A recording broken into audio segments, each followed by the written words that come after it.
Hey, church family. When this pandemic began back in March, several people raised a question. It was a question that really hit home with me.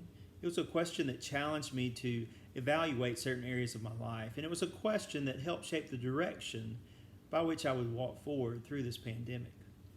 As we turn our attention to Proverbs 28 today, King Solomon speaks to this question. In verse 19, he writes, "Whoever works his land will have plenty of bread, but he who follows worthless pursuits will have plenty of poverty." The question that challenged me at the beginning of the pandemic is one that is still important, and it's this: how will you use this pandemic? Will you use this time to binge watch the latest series on Netflix, Hulu, or Prime? Will you use your time to read and stew over the latest political arguments? Will you use your time to be anxious and worry about the unknown?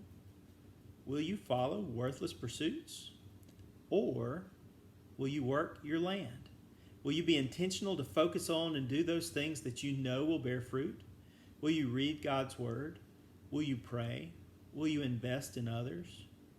King Solomon tells us that if we choose to follow worthless pursuits, we will have plenty of poverty, financially, socially, and spiritually. But if we work our land, we will have plenty of bread. God will provide, and He will sustain us as we walk forward. How will you use this pandemic? Will you follow worthless pursuits, or will you work your land? Enjoy your time with Jesus today.